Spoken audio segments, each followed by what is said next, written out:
যুক্তিটা হলো এই, যারা দার্শনিক তারা মানুষকে পথ দেখিয়েছেন ম্যান মেড ইজম দিয়ে, নিজের মস্তিষ্ক প্রসূত জ্ঞান দিয়ে মানুষের চলার পথ তারা তৈরি করেছেন। আর মানুষের তৈরি করা পথ সবসময় ভুল হয়, স্বাভাবিক, যেহেতু মানুষ তার জ্ঞানের পরিধি, জ্ঞানের চৌহদ্দি হচ্ছে সে অতীত ভুলে যায়, ভবিষ্যৎ জানে না, বর্তমান সম্পর্কে সিদ্ধান্ত নিতে গিয়ে ভুল করে। এই জন্য তারা যত কথা বলেছেন কোনো কথা স্থায়ী হয় নাই। তারা যত আইন তৈরি করেছে সে আইনগুলি পৃথিবীর কোনো ভূখণ্ডে স্থায়ী কোনো শান্তি দিতে পারে নাই। আর নবীরা যেটা দিয়েছেন, নবীদের কথা এক, দার্শনিকদের কথা এক একজনের এক এক রকমের, আর নবীদের কথা এক। আদম আলাইহিস সালাম যা বলেছেন নূহ আলাইহিস সালাম তাই বলেছেন, ইব্রাহিম আলাইহিস সালাম যা বলেছেন মুসা আলাইহিস সালাম তাই বলেছেন। আপনারা কি বলতে পারবেন যে ইদ্রিস আলাইহিস সালাম বলেছেন আল্লাহ আছেন আর ইয়াকুব আলাইহিস সালাম বলেছেন এতে কিছু সন্দেহ আছে? একজন নবী বলেছেন পরকাল আছে, আর একজন বলেছেন পরকাল নাও থাকতে পারে। এরকম তাদের মধ্যে কোনো কথা নিয়ে ইখতিলাফ হয়েছে? হয় নাই। কেন হয় নাই? কারণ হলো নবীদের কাছে যে কথাগুলি এসেছে তা একটা অফিস থেকে এসেছে। অফিসটা কার? সবাই বলেন। আর একজন মাত্র নির্ভরযোগ্য স্পেশাল মেসেঞ্জার আল্লাহর কাছ থেকে বাণীগুলো এনে নবীদের কাছে পৌঁছে দিয়েছেন। সেই স্পেশাল মেসেঞ্জারের নাম কি? মাশাআল্লাহ, আপনাদের ওয়াজ শুনাইয়া মজা আছে, কারণ আপনারা বোঝেন। আলহামদুলিল্লাহ বলুন। জিব্রাইল, আল্লাহ তাকে প্রচণ্ড ক্ষমতা দিয়েছেন, তাকে আল্লাহ তাআলা বলেছেন শাদীদুল কুওয়া, প্রচণ্ড ক্ষমতা রাখেন। রূহুল আমিন, আল্লাহ তাআলা তার প্রশংসা করেছেন। নবী করিম সাল্লাল্লাহু আলাইহি ওয়াসাল্লাম বলেছেন আমি জিব্রাইলকে সচক্ষে আসল সূরতে 2 বার দেখেছি, অরিজিনাল সূরতে 2 বার দেখেছি। পাখির যেমন 2টো ডানা থাকে, জিব্রাইলের আমি 600 ডানা দেখেছি। এবং আকাশ থেকে জমিন পর্যন্ত পৌঁছাতে তার ডানা দিয়ে 2 বার মাত্র ঝাপটা মারে, আকাশ থেকে জমিনে এসে পৌঁছে যায়। আল্লাহর অফিস থেকে, আল্লাহর কাছ থেকে বাণী বহন করে নিয়ে এসে নবীদের কাছে পৌঁছায়ছেন কে? জিবরাইল আলাইহিস সালাম। এখন আল্লাহ তাআলা এই মানব গোষ্ঠীকে সৃষ্টি করে তাদের পথ দেখিয়ে দিয়েছেন। পথ দেখাবার জন্য 2টি রাস্তাতে 2টি জিনিস দিয়েছেন। একটা হলো কিতাব আর একটা হলো নবী। কয়টা জিনিস? একটা হলো নবী আর একটা হলো কিতাব। এখন যদি শুধু নবী আসতেন, কিতাব দেওয়া না হতো, তাহলে জনগণ নবীকেই আল্লাহ বানায় ফেলতো। ঈসা আলাইহিস সালাম রে আল্লাহ বানাইছে না, তারা আল্লাহর ছেলে বানাইছে না? ওয়াকালাতিন নাসারাল মাসীহ ইবনুল্লাহ, খ্রিস্টানেরা বলে মসিহ হচ্ছে আল্লাহর পুত্র, বলেন নাউজুবিল্লাহ। ইহুদিরা কম যায় নাই, তারা কি বলেছে? ওয়াকালাতিল ইয়াহুদু উযাইরুন ইবনুল্লাহ, ইহুদিরা বলেছে উযাইর হচ্ছে আল্লাহর পুত্র, বলেন নাউজুবিল্লাহ। এখন 2 দলে ঝগড়া লেগে গেল। ওরা বলে আমাদেরটা ঠিক, এরা কয় আমাদেরটা ঠিক। শেষ পর্যন্ত তারা একটা মীমাংসা করলো যে আমাদের সবার কথা ঠিক, উযাইরও আল্লাহর পুত্র, ঈসাও আল্লাহর পুত্র, আর আমরা হলাম আল্লাহর নাতি। নাহনু আবনাউল্লাহ, আমরাও আল্লাহর নাতিপুতি, এবং আল্লাহ আমাদেরকে অত্যন্ত ভালোবাসেন। আমরা যত মদ খাই আর যত পাপ করি না কেন, কিয়ামতের দিন আল্লাহ আমাদেরকে জাহান্নামে দিবেন না। যদি কোনো বেশি গুনার কারণে জাহান্নামে তিনি যদি দেনও, লান তামাসসানান নার ইল্লা আইয়ামান মাদুদা, যদি আল্লাহ আমাদেরকে জাহান্নামে ফেলেনও তো কোনো রকম করে এইভাবে একটু জাহান্নামে থুইয়া একটা স্যাক দিয়ে উঠায় নিয়ে আসবে, বেশি সময় আমাকে দোজখে ফালায় রাখবে না। তাহলে আল্লাহ তাআলা আমাদের প্রতি ইহসান করেছেন, একদিকে দিয়েছেন নবী আর একদিকে দিয়েছেন কিতাব। আমি বলেছি যদি কিতাব না দিয়ে শুধু নবী দিতেন, মানুষেরা তাহলে নবীদেরকেই আল্লাহ বানায় ফেলতো। আর যদি নবী না দিয়া শুধু কিতাব দিতেন, তাহলে মাঝিহারা নৌকার মতো সমুদ্রের উত্তাল তরঙ্গের মধ্যে ডুবে মরে যেত সব। এই জন্য আল্লাহ নবীও দিয়েছেন, কেতাবও দিয়েছেন, যেন কেতাব অনুযায়ী জাতিকে তারা পরিচালিত করতে পারেন।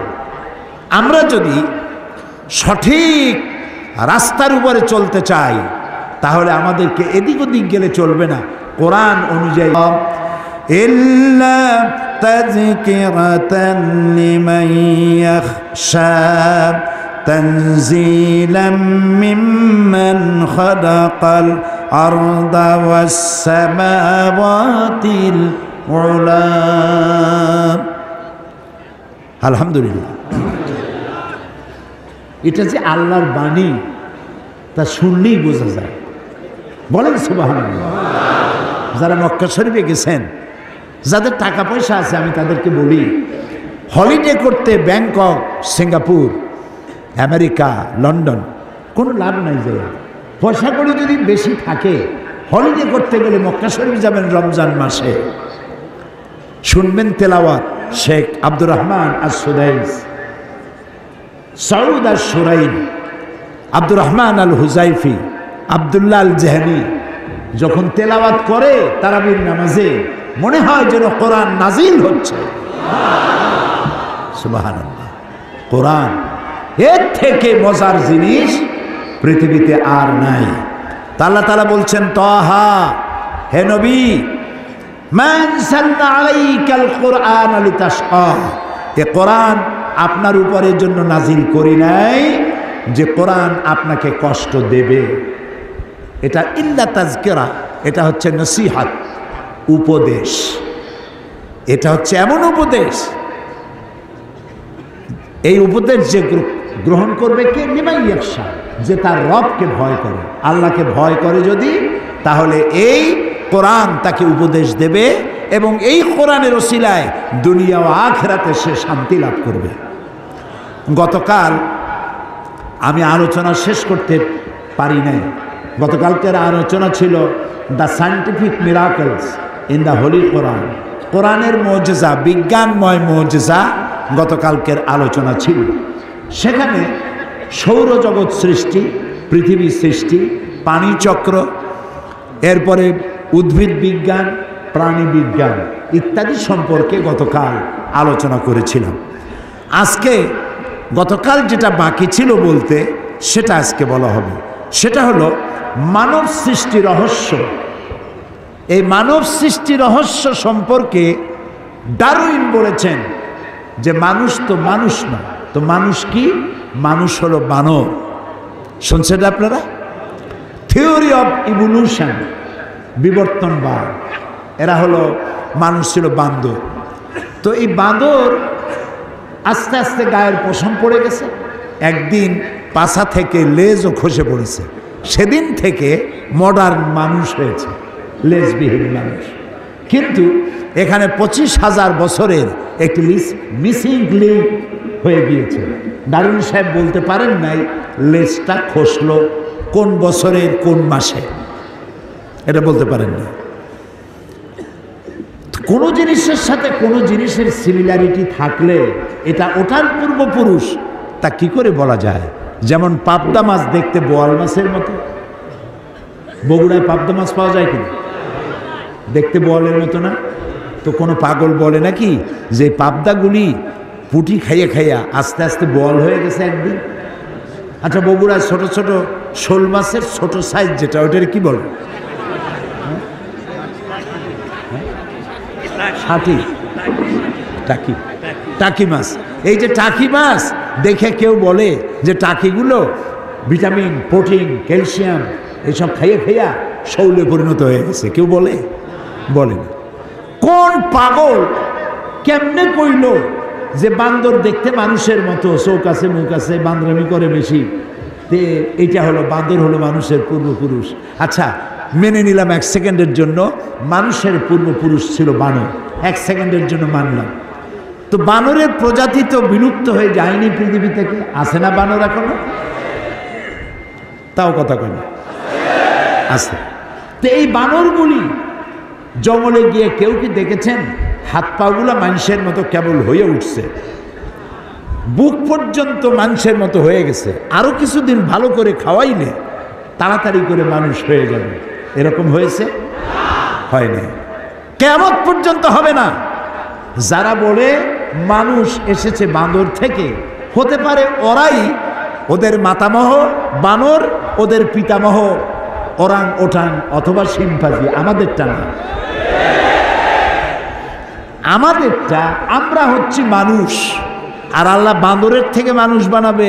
আল্লাহ তাআলা তার কি ক্ষমতার অভাব আছে? বাঁদরের থেকে তিনি মানুষ বানাবেন কেন? মানুষ তিনি তৈরি করেছেন। সর্বপ্রথম মানুষের নাম কি? আদম আলাইহিস সালাম। এবং তার থেকে তিনি তৈরি করলেন হযরতে হাওয়া আলাইহাস সালাম। সুতরাং দেখা গেল বিজ্ঞানীরা বলছেন থিওরি অফ ইভলিউশনের মাধ্যমে যে মানুষ হলো বাঁদরের জাত। এখন আমাকে জানতে হবে কোরআন কি বলে, কারণ আমি বিজ্ঞানের কোনো কথাই মানব না যদি কোরআনের সাথে তা কন্ট্রাডিক্টরি হয়, কোরআনের সাথে যদি সাংঘর্ষিক হয়। আমি বিজ্ঞান তখনই মানব যখন বিজ্ঞান কোরআনের সাথে তার সম্পৃক্ততা থাকবে। আর একটা কথা বলে নেই যে বড় বড় জেনারেল সায়েন্টিস্ট এবং মেডিকেল সায়েন্টিস্ট যারা, তারা কোনো দিন নাস্তিক হয় না। যারা পৃথিবী নিয়ে গবেষণা করে, মহাকাশ নিয়ে গবেষণা করে, চিকিৎসা বিজ্ঞানীরা মানুষের দেহ নিয়ে গবেষণা করে, ওরা জিন্দিগিতে নাস্তিক হয় না।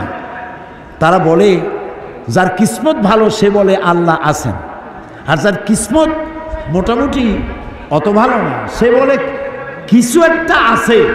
তা না হলে এত সুন্দর ডিসিপ্লিন ওয়েতে এ সব কিছু চলতে পারে না। এর পেছনে কোনো পাওয়ার, কোন স্পিরিট রয়েছে যে শক্তি এটাকে পরিচালিত করে। এই নাস্তিক হয় কারা?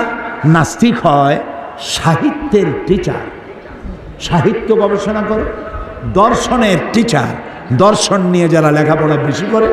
ইতিহাস পড়ে জানা যায় যে সাহিত্যিক আর দার্শনিক এদের মধ্য থেকেই নাস্তিক হয় বেশি। দর্শন বুঝতে বুঝতে শেষ পর্যন্ত বুদ্ধিজীবী হয়ে যায়। আর এত বড় বুদ্ধিজীবী হয় শেষে মাথায় চুলও থাকে না।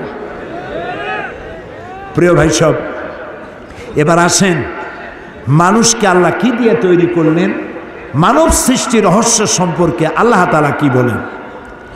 আল্লাহ তাআলা কোরআনে কারিমে বলেন, ফালইয়ানজুরিল ইনসানু মিম্মা খুলিকা মিম্মা ইন দাফিকি ইয়াখরুজু মিন বাইনিস সুলবি ওয়াত তারাইব। আল্লাহ তাআলা বলছেন ফালইয়ানজুরিল ইনসান মিম্মা খুলিক। মানুষ কি চিন্তা করে না যে তাকে কিভাবে বানানো হয়েছে, তোমাকে কেমনে সৃষ্টি করেছি? খুলিকা মিন বাইন দাফিক, সবেগে নির্গত পানি দিয়ে তোমাকে সৃষ্টি করা হয়েছে। যা ইয়াখরুজু মিন বাইনিস সুলবি ওয়াত তারাইব, যা পিতার পৃষ্ঠদেশ এবং মায়ের বক্ষপিঞ্জর থেকে তৈরি হয়।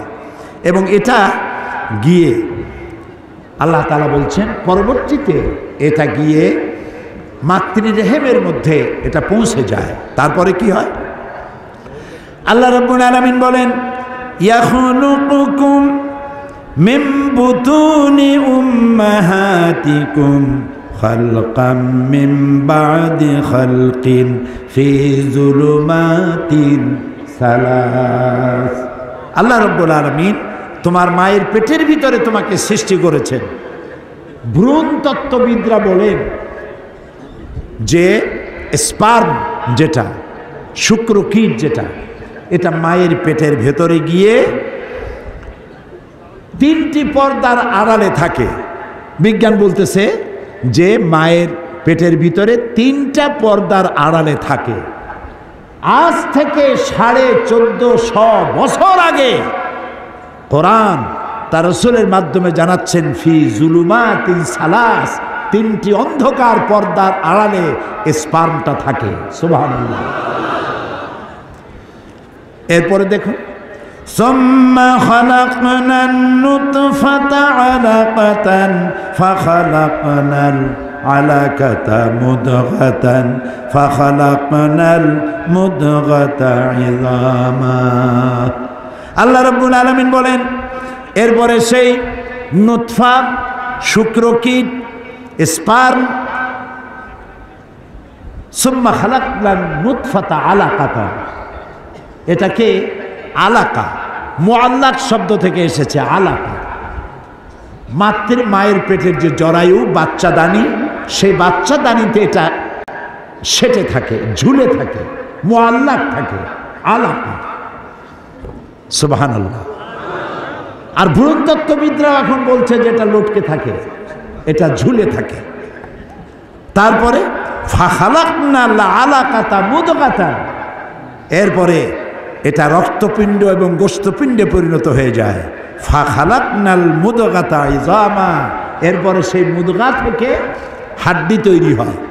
হাড্ডি দিয়ে, কচি কচি হাড্ডি দিয়ে বডি ফার্ম, একটা স্ট্রাকচার তৈরি করা হয়, বডির স্ট্রাকচার। এরপরে আল্লাহ বলছেন ফাকাসাউনাল ইযামা লাহমা, এরপরে হাড্ডির উপরে গোশত দিয়ে, চামড়া দিয়ে একটা মানুষের আকৃতি আমি মায়ের পেটে তৈরি করে দেই। তারপরে যখন 6 মাস কি 4 মাস 5 মাস বয়স হয়ে গেল, তখন তার মধ্যে রুহ দিয়ে দিই, প্রাণের সঞ্চার হয়েছে।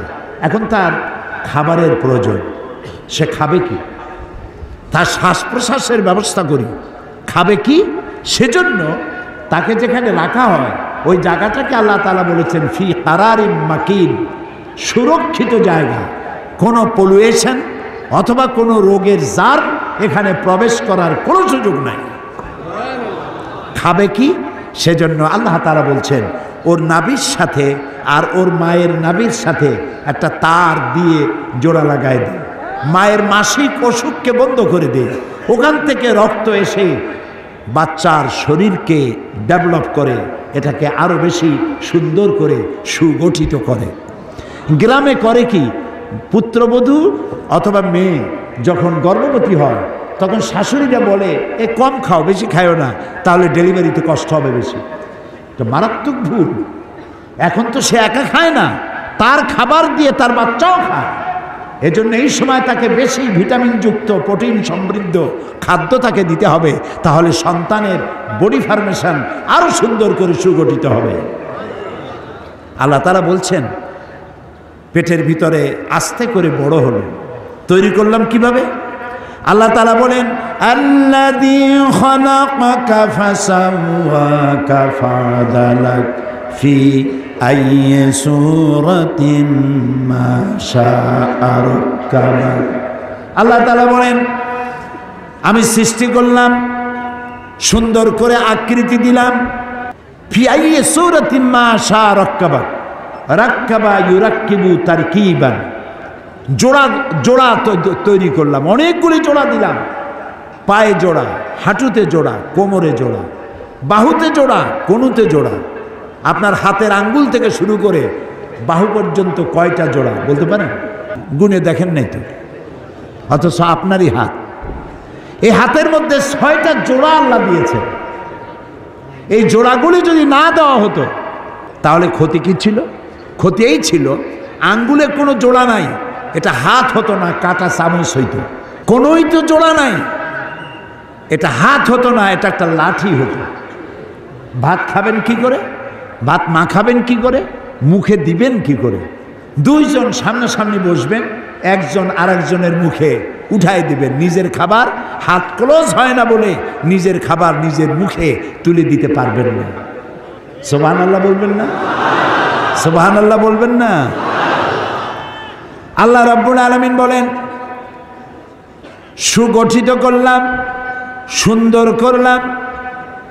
এরপরে মায়ের পেট থেকে মাস দিন যখন পূর্ণ হয়ে গেল, সুম্মা নুখরিজুকুম তিফলা, বাচ্চার আকারে মায়ের পেট থেকে বের করে নিয়ে আসলাম। সুবহানাল্লাহ।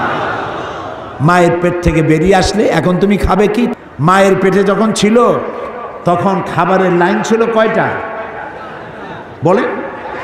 একটা লাইন ছিল। মায়ের পেট থেকে যখন বেরোলেন তখন সে লাইনটা কেটে দিয়েছে না? একটা লাইন কেটে গেছে, যাও খাইতো, লাইনটা কাটা, এখন খাবে কি? আমার আল্লাহ রব্বুল আলামিন এমন আল্লাহ, আপনি পৃথিবীতে আসার সঙ্গে সঙ্গে মায়ের পেটের ভিতরে থাকাকালীন সময় যে লাইনটা ছিল লাইন কেটে দেওয়া হলো। এবার আল্লাহ রব্বুল আলামিন মায়ের বুক থেকে সন্তানের খাবারের জন্য ডবল লাইন চালু করে দিলে। মাতৃস্তনের বোটায় একটা ছিদ্র দিলে অনেকগুলি দুধ বেরিয়ে এসে গলা আটকে যেত, বাচ্চা তুমি। সেজন্য আমি আল্লাহ ওই স্তনের বোটার মধ্যে সূক্ষ্ম সূক্ষ্ম 32টি ছিদ্র করেছি, যাতে করে আস্তে করে চোষা দিলে দুধ এসে তোমার পেট ভরে যায়।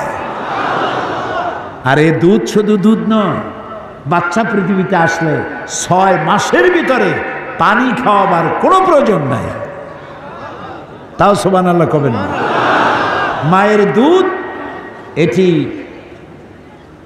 এর মধ্যে রয়েছে ফুড ভ্যালু, এর মধ্যে রয়েছে পানি, এর মধ্যে রয়েছে ক্যালসিয়াম, এর মধ্যে রয়েছে ভিটামিন, এর মধ্যে রয়েছে আয়রন, এর মধ্যে রয়েছে রোগের প্রতিষেধক, রোগকে প্রোটেক্ট করার মতো ক্ষমতা এই দুধের মধ্যে আল্লাহ তাআলা দিয়ে দিয়েছেন। সুবহানাল্লাহ। যে মায়ের দুধ খেয়ে বড় হলে, আহারে, সেই মাকে ভুলে যেও না। এ মা হচ্ছে এমন মা যিনি বাচ্চাকে ঘুম না পড়াইয়া নিজে ঘুমান না, বাচ্চাকে গোসল না করাইয়া নিজে গোসল করেন না, বাচ্চাকে না খাওয়াইয়া নিজে খান না। অনেক লক্ষ্মী ছাড়া পুরুষ আছে, স্ত্রীর কথা মতো মায়ের সাথে কথা বলা বন্ধ করে দেয়। অবশ্য বগুড়ায় এরকম নাও থাকতে পারে। এগুলো কপাল পড়া। এগুলো কি বলেন? কপাল পড়া। মায়ের সাথে কথা বন্ধ করছো। আবার কেউ কেউ বলে এই বুড়িটা মরে না কেন? ইন্না লিল্লাহি ওয়া ইন্না ইলাইহি রাজিউন। মায়েরে মরতে কও।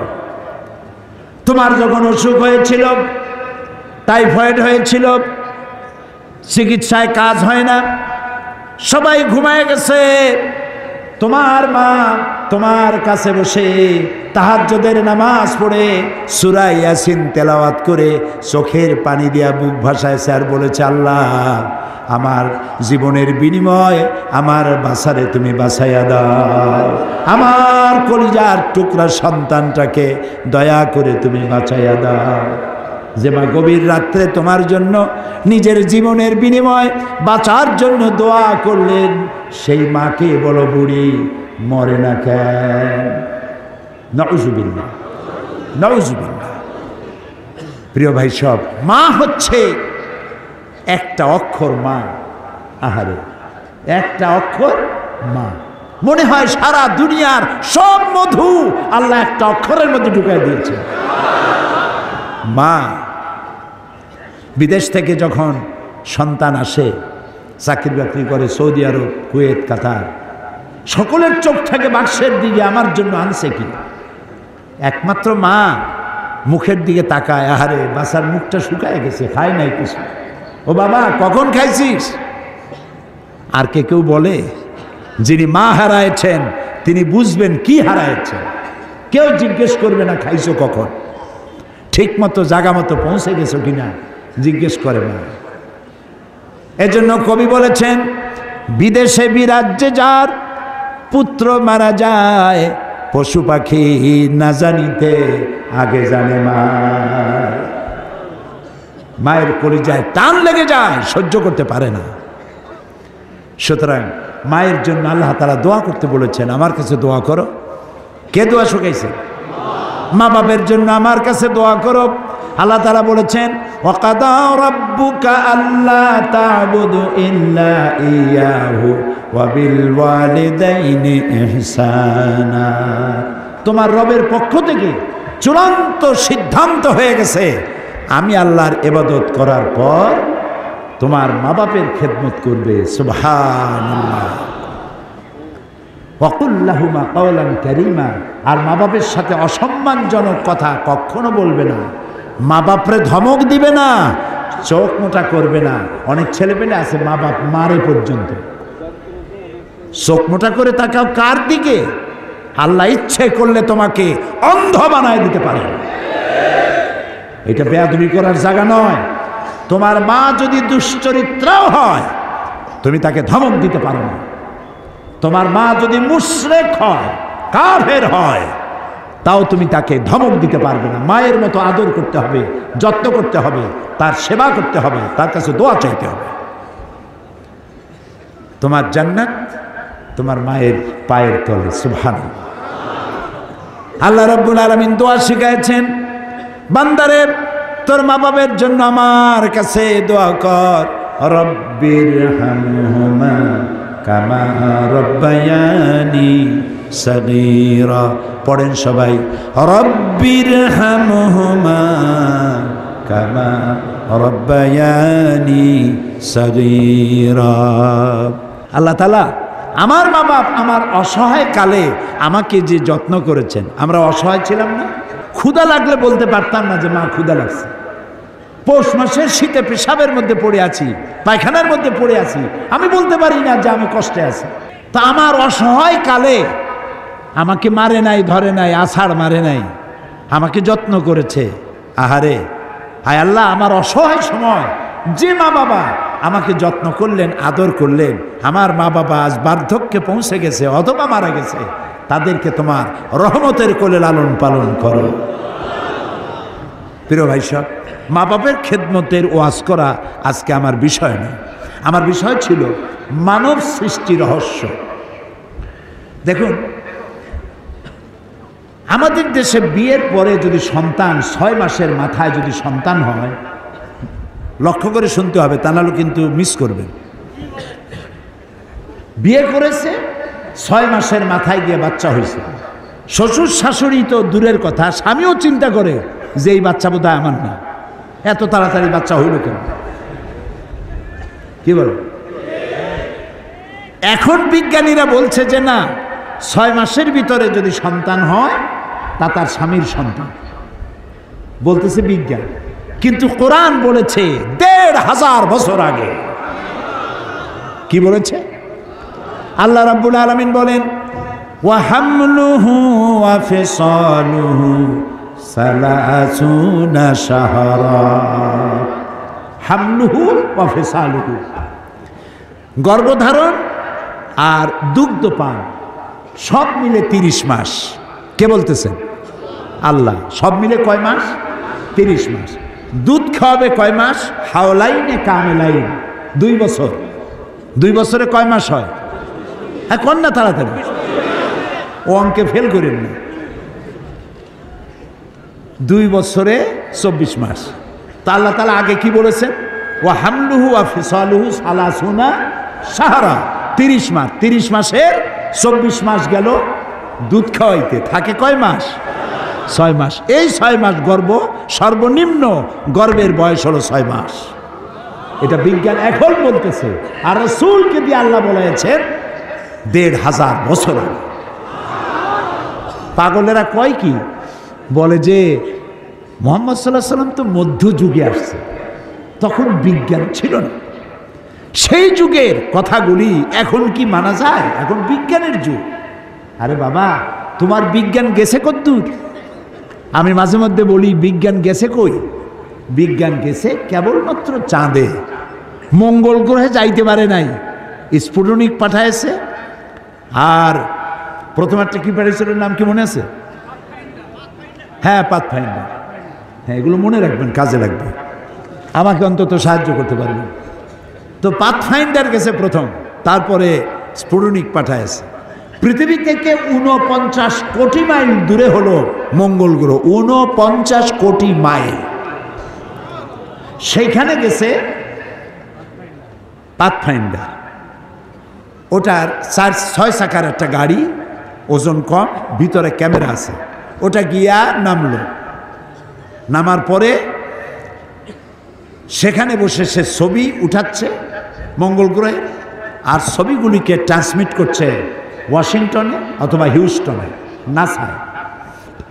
হিউস্টন ইউনিভার্সিটিতে আমি প্রোগ্রাম করেছি, এবং হিউস্টন ইউনিভার্সিটির কাছেই হলো মহাশূন্য গবেষণাগার। নীল আর্মস্ট্রং, মাইকেল কলিন্স, যে রকেটে করে চাঁদে প্রথম অবতরণ করছিলেন সেই রকেটেও আমি উঠছি, এবং ওই চাঁদের মধ্য থেকে তারা মাটি নিয়ে আসছে। সেই মাটি, পাথর, অন্যান্য পদার্থ দূর করে শুধু মাটি একটা বক্সের মধ্যে রেখে তাতে আলু, টমেটো আর ভুট্টা লাগাইছে। এর দ্বারা তারা প্রমাণ করেছে যে ওখানে মাটি আছে। তাই বলে চাঁদে কেউ টমেটোর চাষ করতে পারবে না, ওটা মানুষ বসবাসের উপযোগী নয়। তো দেখেন, ওখানে দেখা গেল নাসায় বসে তারা দেখলো যে পাথফাইন্ডার ওখানে চলতে গিয়ে কাইট হয়ে পড়ছে, এবং ওখানে পানির সন্ধান তারা পেল। তো যেখানে পানি থাকে সেখানে প্রাণীও থাকে। হাজার হাজার বা কোটি বছর আগে হয়তো সেখানে কোনো প্রাণী থাকতেও পারে, যা আমরা জানি না। এখন পাথফাইন্ডার কাইট হয়ে পড়ছে আর চলতে পারতেছে না। এই পৃথিবীর মাটিতে বসে কম্পিউটার মনিটরিং করে কাইট হওয়া গাড়িটাকে সোজা করে দিয়েছে। এরপরে আল্লাহ কি বলছে? আপনারা তো বলেন বিজ্ঞান সব, আল্লাহ কি কয়? আল্লাহ তাআলা বলছেন, ওমা উতীতুম মিনাল ইলমি ইল্লা কালিলা, আমি তোমাদেরকে খুব সামান্যতম জ্ঞান দান করেছি। তো আমি চিন্তা করি, এই যদি হয় সামান্য জ্ঞান, তাহলে আল্লাহর জ্ঞান কত বড়! সুবহানাল্লাহ, সুবহানাল্লাহ। তো তোমরা যারা বলো যে বিজ্ঞান সব আর কোরআন হলো 1400 বছরের পুরানা, তাদেরকে বলতে চাই, তোমার বিজ্ঞান কেবল গেছে চাঁদে। চাঁদ হলো পৃথিবীর মাটি থেকে 2,32,000 মাইল দূরে। এর দূর গেছো, যাইয়েই আমি সব বুঝে ফেলাইছি, দেখে ফেলাইছি। আরে সূর্য তো 9,30,00,000 মাইল দূরে, তার থেকে তারকাগুলি আরো দূরে, ওর থেকে আরো তারকা আরো দূরে, তার থেকে আরো বহু বহু দূরে আকাশ, তারপরে দ্বিতীয় আকাশ, তৃতীয় আকাশ, চতুর্থ আকাশ। তো তোমার বিজ্ঞান গেল কেবল 2,32,000 মাইল দূরে। তাহলে আকাশ, দুনিয়া থেকে আকাশের দূরত্বের তুলনায় তোমার বিজ্ঞান কেবলমাত্র ঘরের থেকে বারান্দায় নামছে। বারান্দা বোঝেন তো? বারান্দায় নামছে। বারান্দায় নামিয়েই কও যে চলে গেছি। একজন নাকি বউর সাথে ঝগড়া করছে, তো বউ খুব দজ্জাল মার্কা আর স্বামীও ঘাড় বেঁকা, কেউ কারো থেকে কম না। ঝগড়া বাঁধলো, কোনো রকম বউকে সে নরম করতে পারে না। শেষ পর্যন্ত স্বামী বলল, তোর মতো দজ্জাল মার্কা বউর সাথে আমি থাকবই না, একদম না, আমি এক্ষুনি বিদেশ চলে যাব। এই কথা বলে চিন্তা করলো যে বউ অন্তত আমারে ধরবে, মাপ চাইবে। তো দেখে যে বউ মাপ টাপ চায় না। তখন প্রেস্টিজ কনসার্ন হয়ে গেছে। এখন খাতা বালিশ কিছু গুছাই টুসাই ব্যাগ ট্যাগ ভরিয়া তারপরে দেরি করতেছে যে একটু কম্প্রোমাইজ করে নাকি। তো বউ সে কম্প্রোমাইজ করছে না, সেও জানে যে ও কদ্দূর যাইতে পারবে। ব্যাগ ট্যাগ গুছাইয়া এরপরে মাগরিবের একটু আগে বারান্দায় গিয়ে নামছে। বারান্দায় নেমে বললো যে অনেক দূর তো আসছি, একটু বিশ্রাম করি। এরপরে মাগরিবের নামাজ পড়ছে। চিন্তা করতেছে এখনো যদি একটু সাধে, তাও সাধে না। তখন মনে মনে বলতেছে যে স্বগতোক্তি একা একা বলছে যে মানুষ না পাখির জাত, এই মাগরিবের আগে কোথায় ছিলাম আর এখন এলাম কোথায়। বউ কইছে হইছে তোমার বিদেশে যাওয়া। গদ্যে বারান্দায় গিয়েই কও যে এখন সন্ধ্যার আগে ছিলাম কোথায়, এখন আসছি কোথায়। তোমার আর বিদেশে যায় কাম নাই, ঢোকো আমার মশারির তলায়। তো বিজ্ঞান কেবলমাত্র বারান্দায় গেছে, চাঁদে যাইতে এখনো সূর্যে যেতে পারে নাই, মঙ্গলে যেতে পারে নাই, গ্যালাক্সিতে যেতে পারে নাই, মিল্কি ওয়েতে যেতে পারে নাই, আকাশেও যেতে পারে নাই। আর তোমার আমার রাসূল 2,32,000 মাইল দূরের চাঁদ নয়, 9,30,00,000 মাইল দূরের সূর্য নয়, সহস্র সহস্র কোটি মাইল দূরের মঙ্গল গ্রহ, সৌর জগৎ পার হয়ে 7 আকাশ পাড়ি দিয়ে আর সে আজিবে পৌঁছে গেছেন। দুনিয়ার বিজ্ঞান কিয়ামত পর্যন্ত সেখানে পৌঁছতে পারবে না।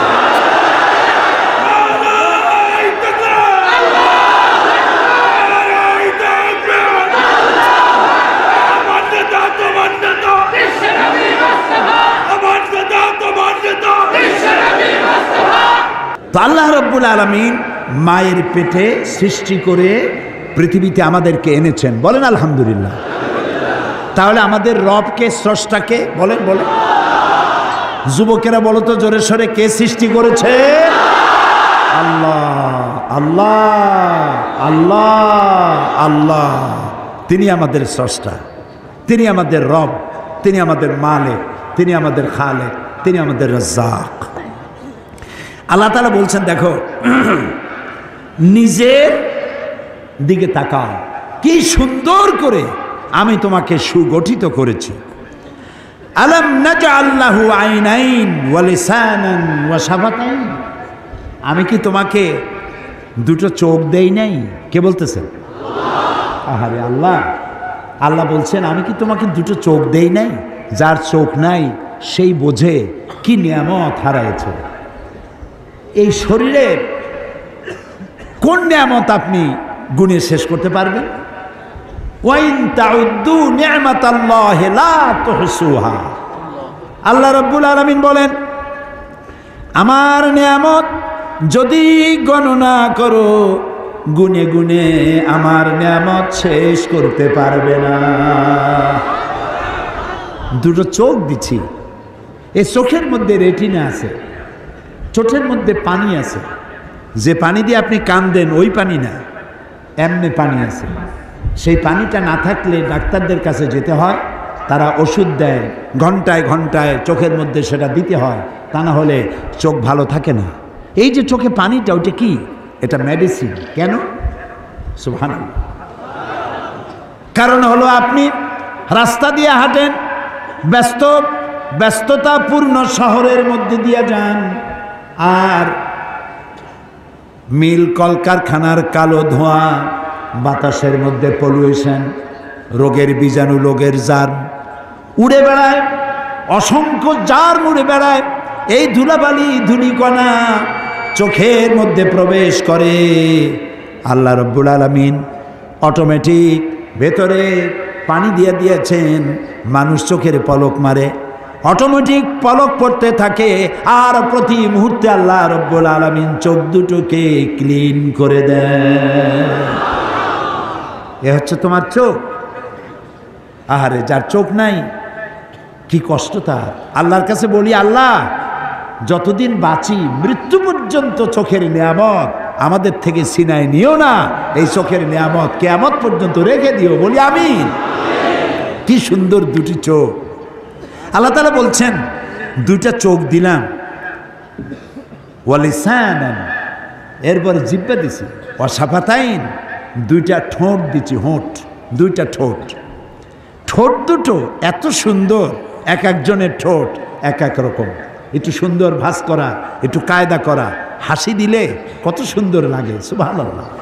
আল্লাহ বলেন, লাকাদ খালাকনাল ইনসানা ফি আহসানি তাকওয়িম, সব থেকে সুন্দর করে বানাইছি আমি মানুষ। সুবহানাল্লাহ।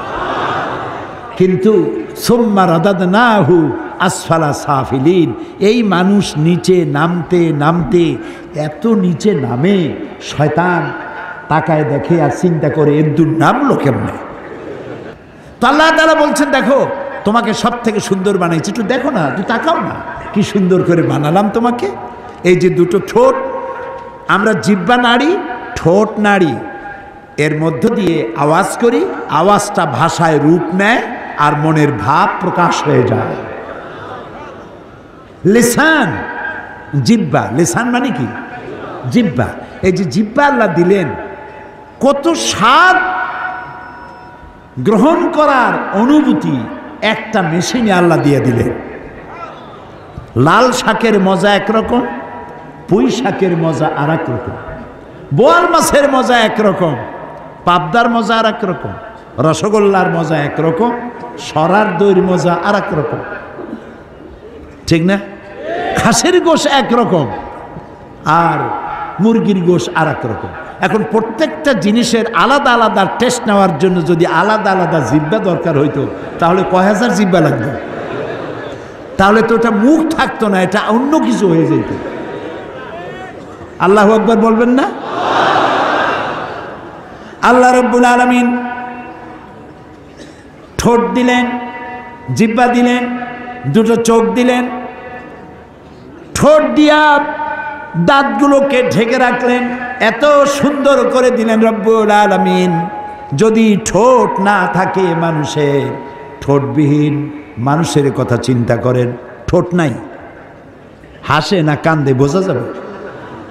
বোঝা যাবে না। আল্লাহর বানানো জিনিসের সাথে এত সুন্দর করে আর কে বানাতে পারে? আল্লাহু আকবার।